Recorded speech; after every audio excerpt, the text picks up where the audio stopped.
Bienvenue dans Tendance Inno, votre rendez-vous pour explorer les technologies émergentes présentées par DocaPost, le référent français de la confiance numérique. Je suis Marine Adato, cofondatrice de WAGMI Trends et j'ai le plaisir d'être accompagnée par Olivier Senot, directeur de l'innovation chez DocaPost. Dans ce podcast, nous vous emmenons à la rencontre des innovateurs et des créateurs qui redéfinissent notre monde numérique. Que votre curiosité vous porte vers le Web3, l'IA ou toute autre technologie émergente, vous êtes au bon endroit. Préparez-vous à une dose d'inspiration et d'information. Au programme, des découvertes, des défis et des solutions innovantes. Alors branchez vos écouteurs, ouvrez votre esprit et plongez avec nous dans l'univers de Tendance Inno.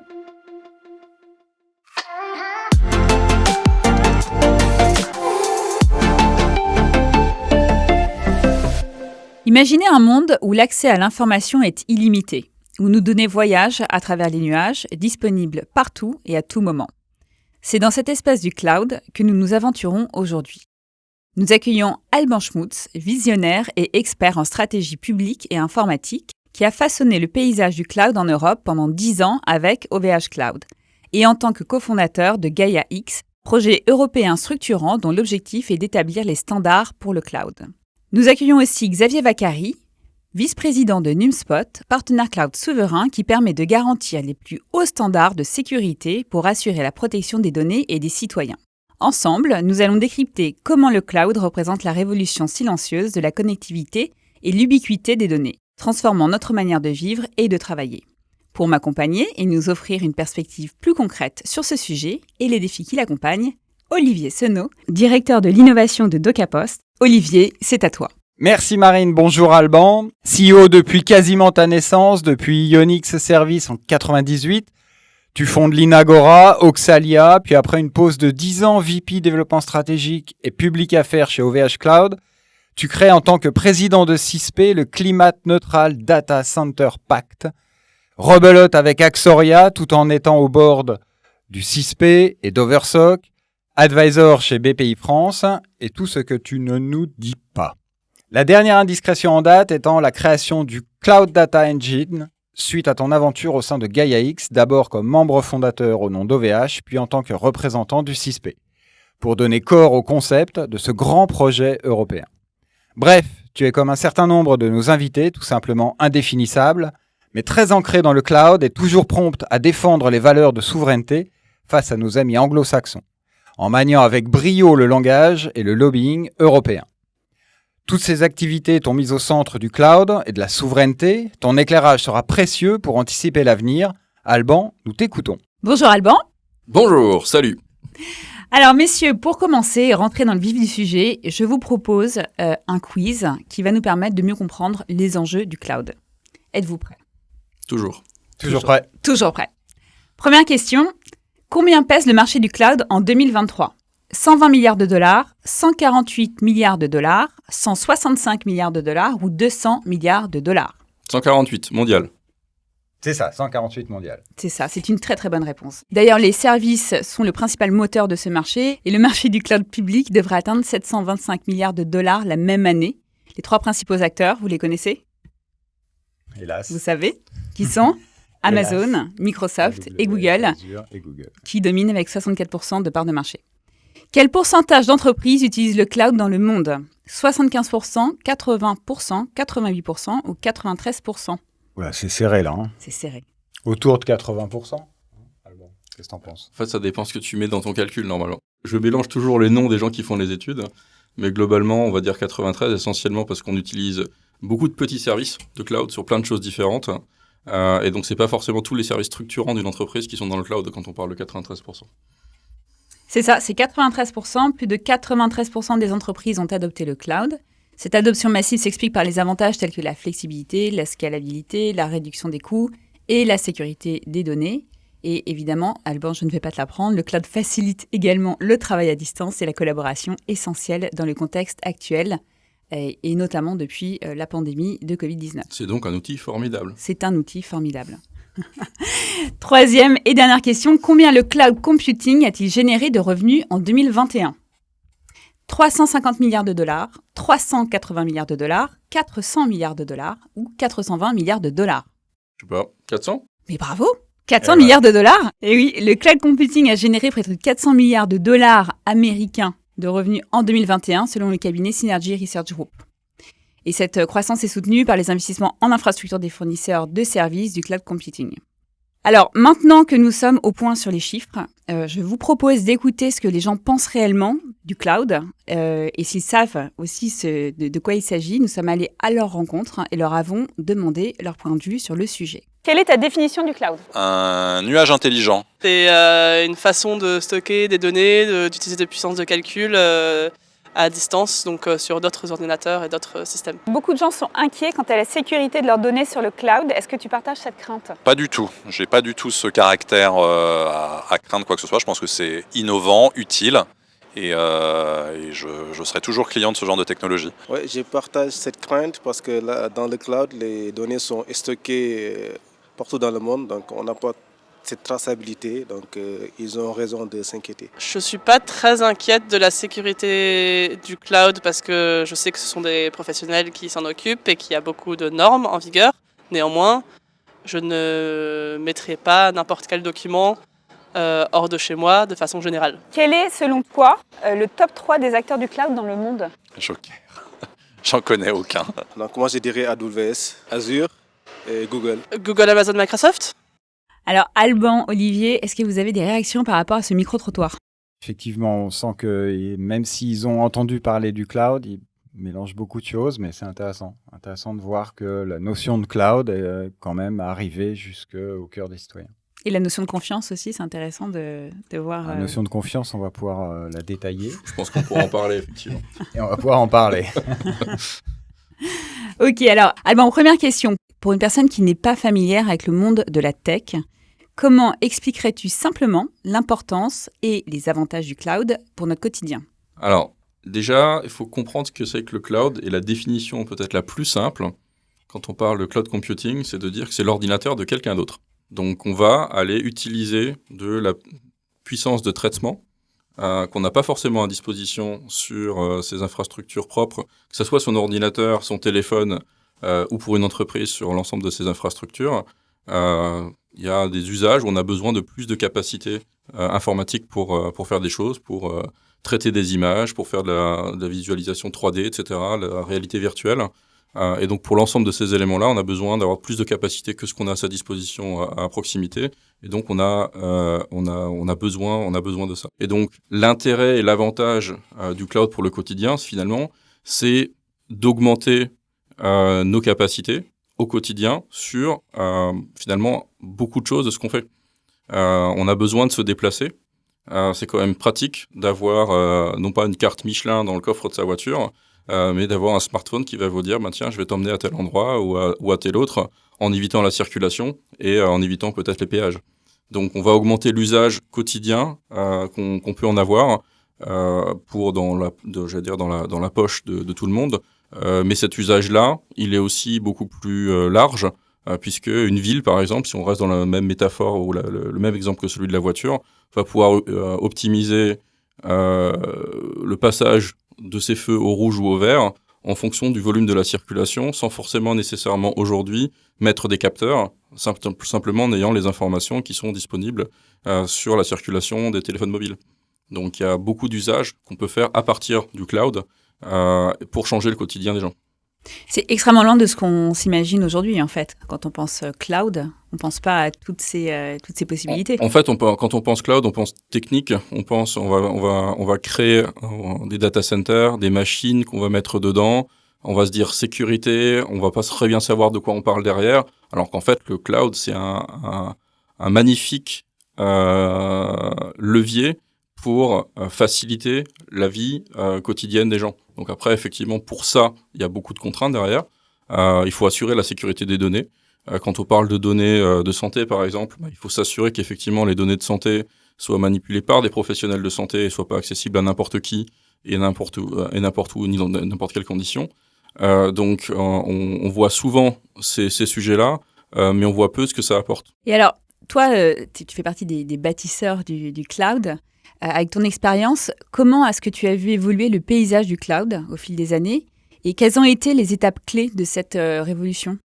Alors, le cloud, finalement, c'est la continuité de l'innovation dans l'informatique depuis que l'informatique existe. Et on a vu des cycles dans l'informatique où on a eu la concentration de moyens de calcul, puis de la décentralisation, puis de la recentralisation. Donc, je parle aux plus anciens des auditeurs peut-être, mais quand on a parlé de mainframe ou de ce type de choses, il y a déjà plusieurs décennies, on concentre la capacité de calcul parce qu'on n'a pas les moyens d'avoir des grandes capacités dans les infrastructures de chacun. Puis il y a eu l'heure du PC portable. Puis on reconcentre dans des grands data centers. Et là, finalement, on donne accès à cette capacité-là dans des devices mobiles qu'on a chacun dans notre poche aujourd'hui. Donc on a ces mouvements de va-et-vient dans l'informatique. Et on est dans la droite ligne de ça, si ce n'est qu'effectivement, à chaque va-et-vient, la capacité augmente. Aujourd'hui, on parle d'intelligence artificielle, on parle de ville intelligente, on parle de choses dont on ne parlait pas il y a 30 ans de ça, mais qui sont devenues aujourd'hui accessibles. Xavier, est-ce que tu as des réflexions ou des... Il y a des experts. Il y a des experts, ouais. Non, en fait, bon, après, oui, le sujet cloud, on en discutait tout à l'heure avec Olivier Allemand, c'est quand même un sujet qui, en tout cas, pour le consommateur, reste souvent opaque, à part sur le drive, mes photos, où est-ce que je les stocke, voilà, mes services, en tout cas, qui me sont proposés sur mes smartphones ou autres, ou la vidéo à la demande, par exemple. Toujours est-il qu'on voit bien que on a deux types de populations. On a la population qui... finalement, un bénéfice à utiliser le service en contrepartie d'ouvrir son capital donné sur lequel ils y voient un vrai intérêt. Moi, ce qui compte, c'est vraiment l'usage, l'innovation et ce qu'on va me mettre à disposition plus rapidement, voilà, me simplifier mon quotidien, etc. Mais la contrepartie, c'est que on a donné quand même une partie de soi. Et d'autres qui sont plus sensibles. Et je pense qu'on a exactement les mêmes problématiques au niveau des entreprises. Donc, et il y a certains usages sur lesquels on peut tolérer d'ouvrir beaucoup plus, de même partager, et d'autres sur lesquels il ne faut pas le faire. Donc je trouve ça assez intéressant parce qu'on retrouve en tout cas des choses qu'on peut croiser au quotidien quand on travaille sur ces sujets cloud. Voilà. Ok, très intéressant. Le cloud est souvent associé à des préoccupations de sécurité et de protection de données. On en a entendu parler pendant le micro-trottoir. Quels sont, selon toi, les défis et les opportunités que tu vois dans ce domaine, en particulier avec l'adoption croissante du RGPD en Europe ? Le cloud est probablement le principal vecteur en fait, de sécurité dans l'utilisation des moyens informatiques, parce que sur le nombre de gens qui utilisent des moyens informatiques, leur ordinateur, leur téléphone, combien ont la capacité technique la compréhension pour les sécuriser réellement? Extrêmement peu. Par contre, les fournisseurs de cloud, qu'ils soient fournisseurs d'infrastructures ou de logiciels, finalement, c'est leur métier d'assurer la sécurité des informations, la sécurité des flux.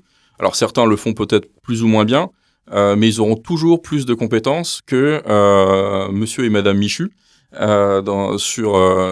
eux à la maison, mais y compris dans des entreprises informatiques qui ont des compétences. Elles vont pas forcément toutes les compétences requises en permanence sur tous les sujets. Donc, le levier du cloud est un levier majeur. Et d'ailleurs, pour la sécurisation des PME en France, on parle pas mal de cyberattaques en ce moment. Le principal vecteur de sécurité, c'est déjà de dire aux entreprises, allez dans le cloud. Vous serez mieux sécurisés chez les opérateurs de cloud qui ne font que ça, plutôt que d'avoir des infrastructures qui peuvent encore être sous des serveurs informatiques qui peuvent être sous le bureau de la secrétaire. Si vous le débranchez, vous n'avez plus accès à vos informations. Donc, il y a plus de sécurité, plus de redondance, plus de résilience en allant sur des acteurs du cloud. Pour la question des opportunités sur le règlement général sur la protection des données, qui est intéressant, c'est qu'on a un cadre législatif aujourd'hui qui s'est développé spécifiquement sur le cloud, qui n'existait pas il n'y a pas si longtemps que ça. En gros, on a un cadre législatif européen qui s'est développé spécifiquement sur ce sujet-là dans les 5 dernières années, qui a commencé effectivement sur la protection des données personnelles, en obligeant l'ensemble des acteurs du marché à avoir une approche peut-être plus sérieuse et de conformité sur ces questions-là, alors que souvent la question était mal traitée sur les données personnelles. Mais en rajoutant aussi des sujets sur la portabilité des données pour permettre, quand on veut changer de fournisseur de cloud, de dire j'emmène mes données avec moi et je vais aller ailleurs. Donc ça a obligé un certain nombre de grandes plateformes qui voulaient pas que vous partiez, à vous donner la possibilité de partir, que ce soit pour les entreprises ou pour les particuliers. Ont été introduits de la législation européenne sur les problématiques de concurrence sur le marché pour faire que les principaux acteurs du marché, ce qui s'appelle en anglais des gatekeepers, ne soient pas en situation de s'arroger finalement le monopole de l'innovation sur un certain nombre de segments de marché. Donc tout ça, c'est de l'innovation législative qui a eu lieu ces 5 dernières années. Il y en a d'autres exemples et qui vont fondamentalement changer le marché de la technologie dans les 5 à 10 ans qui viennent. Alban, avec l'émergence et l'adoption massive des technologies comme l'Internet des objets, l'IA et la simulation numérique, quel est le rôle et l'avenir du cloud selon toi ? Vaste question et merci de m'en poser. Alors déjà, je pense que l'avenir du cloud est brillant. De toute façon, on a besoin d'avoir plus de technologies aujourd'hui pour tirer profit de l'ensemble de ces sujets-là. Après, la simulation numérique, typiquement, c'est pas un nouveau sujet. L'informatique a été créée pour faire de la simulation numérique. Les premières machines informatiques ont été utilisées pour casser des codes de transmission secrets pendant la guerre. Donc donc en soi, le sujet de la simulation n'est pas nouveau. On simule des avions, on simule des bateaux, on simule beaucoup de choses, mais on a besoin en fait de toutes ces capacités de traitement informatique pour pouvoir le faire. Et le cloud, c'est donc un levier majeur pour le faire. Par contre, la différence qu'on a, c'est qu'on crée des très gros ordinateurs pour faire de la simulation. Et aujourd'hui, avec la massification de l'usage du cloud, on va utiliser la capacité de cette masse pour faire de la simulation. Donc en fait, il y a un renversement. C'est comme si en faisant de la Formule 1, on faisait de l'innovation dans l'automobile pour faire de la Formule 1, sauf que maintenant tout le monde a des Twingo et c'est en faisant de l'innovation sur les Twingo qu'on va améliorer les Formule 1. Donc on est un peu dans ce cadre-là sur le sujet du cloud, ce qui fait qu'aujourd'hui en fait on a passé un palier dans l'innovation informatique grâce au cloud qui va encore s'accélérer parce qu'on le voit j'allais dire le sujet de l'intelligence artificielle, il est pas nouveau, il a quelques décennies. Si ce n'est qu'effectivement, il y a une grosse vague aujourd'hui qui arrive dans l'usage quotidien des gens. Et ça, c'est un très, très gros changement dans l'usage de vos outils informatiques. Si vous faites du traitement texte ou d'autres types d'usages, vous avez une valeur ajoutée qui est apportée par ces technologies-là. Et donc, on n'est qu'au début de cette vague. Et donc, la manière dont l'avenir va se structurer, va se dessiner, va aller bien au-delà d'aujourd'hui de ce qu'on peut imaginer, en fait, je pense. Xavier, une réaction par rapport à la réponse d'Alban ? Complètement en phase en fait. C'est vrai qu'on a une démocratisation finalement des usages, en particulier avec l'IA, etc., qui font que tout ça n'est possible parce que finalement on a simplifié les usages sur la consommation de puissance d'infrastructures avec le cloud. Donc finalement on rend la vie des projets entre guillemets plus simple et donc plus d'innovation, d'itération et de services de valeur ajoutée pour le end user. Donc c'est vrai que, en tout cas, on a une tendance d'avoir une accélération des projets. Et donc le fait effectivement qu'avec les sujets d'un LLM ou autre d'un générative AI, on ait aussi le particulier, le citoyen qui soit aussi maintenant consommateur de ces technos, et en le sachant, on va avoir finalement un effet un peu boule de neige qui va catalyser l'usage de ces technos. Dans l'introduction, je disais que Numspot est le partenaire cloud souverain qui permet de garantir les plus hauts standards de sécurité pour assurer la protection des données et des citoyens. Est-ce que tu peux, s'il te plaît, nous expliquer exactement ce que fait Numspot ? Alors Numspot, c'est une offre qui est assez récente, parce que c'est une nouvelle entreprise qui a été montée au mois de février 2023. Et effectivement, on a une promesse qui est en fait de proposer sur le marché du cloud, en particulier du cloud français et européen, un nouveau set de services qui sont vraiment orientés sur, on va dire, des technologies à l'état de l'art, parce qu'on va voir que sur les usages, quand on pense souverain et surtout beaucoup de sécurité, finalement, on est un petit peu de parent pauvre en termes d'utilisation. Donc, on a une offre qui est assez restreinte. Donc là, le but, c'est d'étoffer une offre et un marché qu'on veut un petit peu booster. Et puis surtout, de se dire, dans les traitements, de tout ce que j'apporte sur le traitement des données un peu sensibles, finalement, j'ai une contribution favorable sur un écosystème d'entreprises, de partenaires et surtout de end-users qui voient en ça une protection des données maximale. Comment vos actions ont un impact sur les collaborateurs et sur la société ? Déjà, le sous-jacent de tout ce qu'on fait, et avec DocaPost, c'est la confiance numérique. Et la confiance numérique, on la déploie finalement dans des normes, des standards, de la réglementation sur lesquels il faut se conformer. En fait, ça, c'est vraiment la première étape.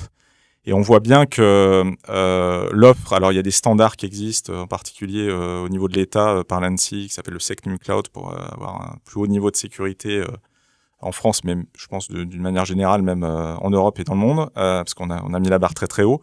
En fait, cette offre-là qu'on peut trouver sur le marché est très pauvre. Et donc, DocaPost a besoin de booster ses usages sur la confiance numérique, autour de la gestion d'identité, tout ce qu'on peut faire sur les signatures, etc., le parcours d'un patient, sa consommation aussi de nouveaux usages sur des verticales autour de la santé avec l'IA ou autre, et d'avoir un sous-jacent de confiance sur lequel les traitements, les données, etc., entre guillemets, il n'y a pas trop de débat. C'est la meilleure protection qu'on peut avoir vis-à-vis à la fois de lois extraterritoriales, en tout cas d'une influence d'une puissance étrangère ou de sujets économiques.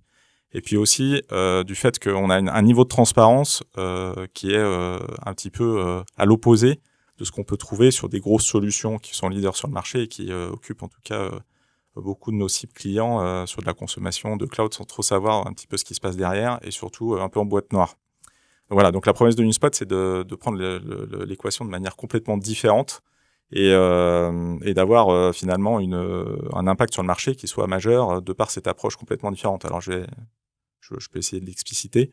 Sur la conformité, donc on a des sujets de lois, en particulier les lois américaines, FISA, Cloud Act ou autres, qui tendent à dire que même si on fait des choses sur notre territoire, avec des data centers sur le sol français, etc., on n'est pas complètement protégé de tout risque d'accès à nos données. Même si on peut les protéger techniquement, il y a des techniques, mais en tout cas, ça reste un risque résiduel. Et donc, on se dit que Nuspot, de par son actionnariat, alors je fais juste donc il y a DocaPost, un de nos actionnaires majeurs, la Caisse des dépôts, Bouygues Telecom et Dassault Systèmes. Donc, on voit qu'on a à la fois des gros industriels et un mixte public-privé sur l'actionnariat qui introduit déjà un paradigme différent de ce qu'on peut trouver quand on va consommer du cloud souverain ou GAFAM. On a des acteurs en tout cas qui ont pignon sur rue et qui apportent un certain nombre de confiance et d'assises. Et en fait, en faisant ça avec l'actionnariat, on peut se dire qu'on le pousse au niveau de la technologie. Et sur la technologie, en fait, on la manipule pour être finalement indépendant de tout acteur technologique qui pourrait nous dicter à la fois de ce qu'on pourrait faire en termes d'évolution de techno, d'innovation, mais aussi de dicter une équation économique qui serait pas, en tout cas en phase avec nos valeurs, qui sont se projeter dans la durée avec nos clients, de la rendre pérenne, prédictible, et pas avoir des problématiques de renouvellement de contrat où j'arrive, j'ai le couteau sous la gorge, et finalement, je peux pas faire autrement que d'accepter une hausse de X%, le X pouvant être très élevé. Voilà, donc ça, c'est un peu la promesse de Nuspot, c'est de se dire on coupe le lien en termes de dépendance, et on est maître de notre destin, et avec l'actionnariat mixant public et privé, en fait, on va plus loin dans la promesse qu'on fait au marché et dans la capacité à être résilient aux lois extraterritoriales. Voilà, donc ça, c'est sur l'aspect réglementaire. Et sur l'aspect techno, en termes de transparence, en fait, la confiance, c'est trois piliers. C'est déjà, je suis libre. Je suis libre de ce que je veux faire, de ce que je vais faire le lendemain, de ce que j'ai fait dans le passé. Je peux le quitter facilement. Donc, c'est vraiment une question de liberté. La maîtrise de ce que je fais en tant que client, quand je vais déposer chez un opérateur des traitements des données très sensibles, je vais être capable de savoir ce qui se passe. Et puis, il y a le troisième aspect, c'est le fait que ça doit aller dans les deux sens. Donc, je dois avoir un tiers aussi sur lequel, de par son montage, j'ai envie de lui faire confiance et finalement de travailler avec lui. Et donc, quand on passe là-dessus, au niveau de la techno, c'est exactement pareil. Donc, nous, on a tout misé sur l'open source. Bon, ça, l'open source, on en fait depuis bien longtemps aussi. Mais en fait, on se dit que l'insérer finalement au cœur d'un système sur lequel toute la pile logicielle, de la partie très basse infrastructure jusqu'aux couches les plus hautes, je la construis avec le même ADN.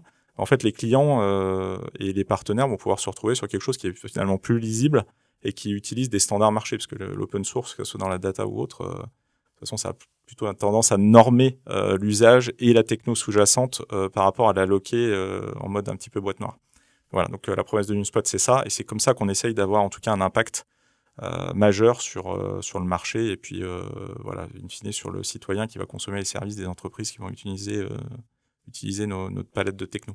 Du coup, Xavier, NumSpot pour les entreprises, qu'est-ce que ça donne ? En fait, le cloud est un enabler en termes de capacité, de service. Donc, on met à disposition, on leverage les capacités pour les rendre accessibles au plus grand nombre sans avoir avoir des investissements lourds parce que sur de la consommation à l'usage, à la demande, etc. Je voudrais juste le prendre par le prisme de l'intelligence artificielle, en particulier Generative AI, etc., qui fait beaucoup de buzz et qui perce le grand public.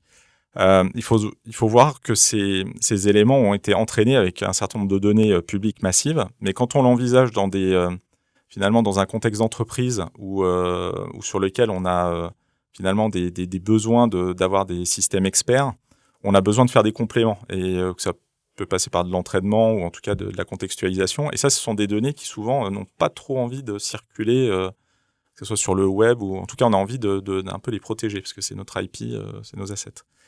Et en fait, là-dessus, on peut se dire que finalement, le cloud, c'est à la fois une opportunité, mais vu que c'est très ouvert, et si on ne garantit pas un certain nombre d'éléments sur les traitements et ce qu'on fait des données, on peut se dire que c'est aussi un frein. Parce que finalement, grande entreprise qui a des super brevets, etc., est-ce que je vais aller consommer du cloud public US pour faire de la Generative AI ? Je vais me poser la question, même s'il y a des éléments techniques qu'on va me garantir, etc., je suis en train d'ouvrir un peu les portes et les clés de mon coffre-fort. Et donc, est-ce que je ne vais pas perdre un avantage concurrentiel ? Et en fait, il faut se dire que peut-être qu'il y a certains cas d'usage sur lesquels avoir un cloud plutôt local, souverain, européen, peut apporter en fait finalement une simplification sur l'ouverture de ces données super sensibles sur des nouveaux usages. Et de se dire, je vais aller consommer de la GPU, de l'IA, etc., sur mes données super sensibles, mais vu que c'est dans un cloud de confiance, je n'ai pas de problème à le faire. Je peux même me dire, j'ai même pas de problème à ne pas les anonymiser parce que finalement, j'ai tellement confiance dans le système et l'entreprise qui les exploite, en tout cas qui me garantit que cette coquille, elle est sûre, que finalement, je vais en simplifier les usages. Et en fait, le cloud doit être là pour ça. Ça doit plutôt catalyser les usages que les ralentir. Et donc, il faut qu'on fasse attention aussi à ce qu'on fait sur des sujets qui peuvent être un petit peu moins bien cadrés. Et en particulier, sur ce qu'on entend avec des IA qui parlent, qui font des synthèses, etc. Il faut faire attention à la conformité et à la fuite de données. Et pour les citoyens, ça donne quoi ? Pour les citoyens, parce que le end-user, finalement, il est au cœur de la problématique, mais quand on parle B2B, c'est pas à lui qu'on pense en premier. En tout cas, on est plutôt en train d'assurer une relation de confiance et de contractuel avec nos clients. Mais en fait, NumSpot, de par son actionnariat aussi public-privé, a aussi comme ambition d'œuvrer pour l'intérêt général. Alors qu'est-ce que ça veut dire ? Ça veut dire que finalement, dans tout ce qu'on va essayer de pousser en termes de référentiel techno, d'ADN, vraiment de tirer le trait assez loin, pour se dire qu'à la fois des acteurs privés, des acteurs publics dans la santé, la banque, etc., pourraient finalement aller déposer des cas d'usage très sensibles sur du cloud qui maintenant est en tout cas technologiquement à l'échelle, mais en fait devenir finalement un label de confiance pour dire au consommateur final ou au client final, mes applications, mes infrastructures, j'en ai une partie qui tourne sur un NumSpot qui pourrait devenir un véritable label de confiance. Et donc, c'est à ce moment-là où, en fait, on va avoir l'impact, c'est quand l'utilisateur va se rendre compte que finalement, des opérateurs économiques, etc., ont pris les bonnes décisions en mettant les données et les traitements des données, parce qu'on pense souvent données, stockage, mais il y a aussi le traitement, au bon endroit, parce que dans certains cas, ça a un intérêt pour protéger le end-user, le citoyen, et avoir un impact positif, finalement, sur ce qu'on lui propose en termes de services digitaux. Merci Xavier. Alors, ce podcast a pour vocation d'acculturer, mais aussi de donner des conseils pratiques à nos auditeurs. Donc, quels sont vos conseils pour les décisionnaires de TPE, de PME ou de TI ? Alban ? Alors, pour répondre à ta question sur quel est le bon cloud choisir, il faut déjà effectivement savoir ce qu'on veut en faire. Donc, je pense que c'est le premier sujet. Est-ce que les fournisseurs qu'on veut sélectionner répondent à l'usage ? Mais après, il y a un certain nombre d'éléments, à mon sens, à prendre en compte. Il y a effectivement la garantie, comme ça vient d'être dit, sur les questions de protection et de sécurité des données, qui sont bien évidemment un élément essentiel à prendre en compte, parce que l'information, c'est quand même le cœur de l'entreprise, et on le voit aujourd'hui dans le sujet des cyberattaques, quand on n'a plus accès à ces informations, la plupart des sociétés ferment. Donc ça, c'est le premier sujet. Le deuxième sujet, et je pense c'est de la responsabilité citoyenne des entreprises de prendre ce sujet-là en compte, c'est aussi l'impact environnemental. Alors aujourd'hui, c'est rarement un moteur de décision, et je pense que c'est une erreur, et je pense que ça sera de plus en plus le cas à l'avenir. Ça le deviendra de par la législation, mais je pense que c'est aussi un acte citoyen de dire effectivement quel est l'impact de ce que je fais. Et aujourd'hui, choisir son acteur du cloud en fonction de ces critères-là, pour moi, c'est quelque chose d'essentiel. Ça va devenir obligatoire pour les grandes entreprises cotées, mais je pense que pour les ETI et même pour les PME, je pense que ça devient un élément obligatoire. Et il y a des labels qui existent. Olivier a mentionné en introduction le Climate Neutral Data Center Pact, qui garantit que les signataires de ce pacte atteignent des objectifs de neutralité climatique pour 2030, sur des objectifs chiffrés, mesurables, qui ont été déterminés avec la Commission européenne en Europe. C'est par exemple des choses à prendre en compte quand on va choisir son opérateur de cloud. Et le troisième élément que je mentionnerai, c'est peut-être s'appuyer sur des labels extérieurs qui synthétisent un peu tous ces éléments-là, parce que c'est compliqué de s'y retrouver objectivement. Enfin, moi, j'y ai passé beaucoup de temps, d'autres autour de cette table aussi. Et c'est très compliqué effectivement de savoir exactement ce qu'il faut prendre en compte, etc. Et pareil, en introduction, tu as mentionné le projet Gaia-X, qui est un projet européen de définition de standards. Bon, alors en soi, pour l'entreprise moyenne adhérer à Gaia-X n'a peu d'intérêt. Néanmoins, Gaia-X promeut des labels niveau 1, 2, 3, et pour dire effectivement, avec un certain niveau de garantie. Et quand on prend un label de niveau 3, on va avoir des garanties en termes de protection des données, en termes de cybersécurité, en termes de transparence, en termes de sustainability, mais aussi de contrôle européen des données. Et les références à Secnum Cloud que Xavier a pris avant vont dans ce sens-là. Et finalement, s'appuyer là-dessus, c'est un élément de synthèse qui permet de prendre la bonne décision. Et si je prends une offre de service qui a ce bon niveau de label, je sais que je vais avoir quelque chose qui est pertinent. Donc je pense que c'est peut-être ces 3 conseils-là, pour faire simple, je pourrais en avoir d'autres, mais qui permet déjà de bien choisir un prestataire avec lequel travailler, que ça soit effectivement sur l'usage, l'impact environnemental ou la sécurité des données. Merci Alban. Xavier, tes conseils pour les entreprises? Alors, peut-être pour prendre un prisme un petit peu différent, je pense pas qu'on ait une offre qui va tout rafler. On est plutôt sur des problématiques un peu différentes, avec chacun ses spécialités. Et quand on est un acteur économique de plus petite taille, on n'a pas forcément, en tout cas, l'énergie et l'envie de se lancer dans de grands projets. Donc, on est plutôt à prendre des offres packagées type SaaS ou autre. Et finalement, on voit que il y a des super solutions qui existent, mais souvent, elles viennent avec, en tout cas, une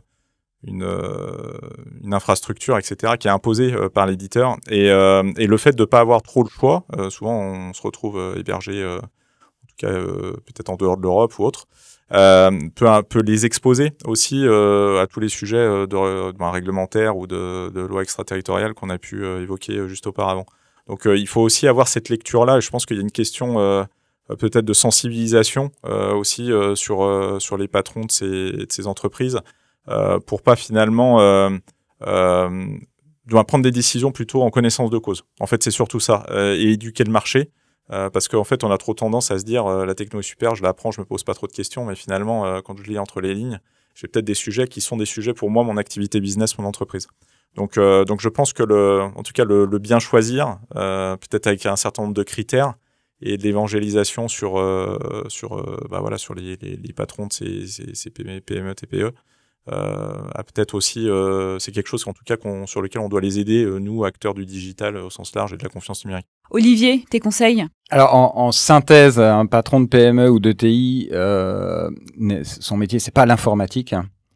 Et il y a une ritournelle qui est permanente depuis l'invention de la machine, je pense, c'est RTFM, Read the Fucking Manual. Et ça, c'est très important parce que c'est dans les conditions générales qu'on va pouvoir répondre aux questions stratégiques sur est-ce que mon fournisseur est bien un fournisseur de confiance? Est-ce que mes données sont traitées en Europe? Est-ce que je suis contraint sur une grille de tarifs, etc. Donc le conseil le plus basique, c'est Se poser la question, est-ce que l'outil que je fais rentrer dans l'entreprise peut devenir une menace ou une contrainte pour mes activités professionnelles? Pour conclure cet épisode, je vous propose d'ouvrir nos chakras de la réflexion avec Olivier. Olivier, c'est à toi. Il existe une blague de geek en ce moment. Le monde est partagé en deux. Ceux qui ont migré dans le cloud et ceux qui sont en train de migrer dans le cloud, dessinant un avenir très cloud pour tous. Innombrables sont les avantages et innombrables sont les inconvénients de cette pas si nouvelle architecture IT. Au cœur de tous les SI d'entreprise ou presque, il s'y est installé de manière durable sans que la notion de souveraineté ne soit un frein jusqu'à ces dernières années. Merci le Covid, où la prise de conscience collective de notre dépendance technologique, couplée au manque de garde-fous sur les données et amplifiée par les pratiques de vendor locking, ne le mettent sur la sellette. À qui la faute, si faute il y a, difficile de répondre. L'absence de concurrence européenne, la vitesse et l'agressivité commerciale, la course en avant de la performance, tout cela y participe à différentes échelles, mais la question reste entière: comment combiner la puissance du cloud et les valeurs européennes qui nous animent dans une compétition mondiale? Je n'ai pas la prétention d'y répondre, mais plus éclairé qu'avant sur le cloud grâce à nos invités, tout semble possible et l'alignement des planètes actuelles, complété par la naissance de NumSpot, nous autorise à garder l'espoir d'une Europe redevenant forte sur les questions précédentes, même si la route est longue et la pente est rude, pour paraphraser une raffarinade bien connue. Et l'enjeu est majeur dans notre société numérique. Le cloud pose des questions cruciales sur la sécurité et la confidentialité, la propriété et la gouvernance des données. Il soulève des défis éthiques, juridiques, sociaux et environnementaux, agit comme un révélateur des rapports de force, des inégalités et des dépendances qui structurent le monde numérique. La collecte, l'analyse et l'exploitation des masses de données professionnelles et publiques les rend chaque jour un peu plus forts face aux enjeux économiques, culturels et politiques des autres pays. Le cloud a-t-il entraîné la perte de capacité à maîtriser son destin dans le monde numérique, à protéger ses intérêts, ses valeurs? Quel avenir nous réservent ces technologies systémiques, insidieusement présentes à tous les étages de nos vies numériques, administrant les données de chaque citoyen, des réseaux sociaux au système de santé en passant par les données administratives? Le cloud est-il devenu le gargantua des données? Vous avez 4 heures. Merci Olivier, merci à tous les trois d'avoir partagé vos connaissances et vos points de vue. Vous avez maintenant une vision du cloud, je l'espère, beaucoup plus éclairée. À bientôt pour un nouvel épisode et belle journée à vous. Merci Marine. À bientôt. Et voilà, chers auditeurs, c'est tout pour cet épisode de Tendance Inno. Un grand merci pour votre écoute. Nous espérons que vous avez trouvé cette discussion aussi enrichissante et inspirante que nous. N'oubliez pas de vous abonner pour ne manquer aucun de nos futurs épisodes. Vous pouvez retrouver Tendance Inno sur toutes les plateformes de podcast, YouTube et Dailymotion. Si vous aimez ce podcast, faites-le nous savoir et aidez-nous à le faire connaître grâce à vos commentaires et à vos partages. Pour plus de contenu sur les technologies émergentes, suivez-nous sur les réseaux sociaux de DocaPost et de WAGMI Trends. À bientôt pour un nouvel épisode, placé sous le signe de la tech, du Web3 et de l'innovation. D'ici là, continuez à explorer, à innover et à créer.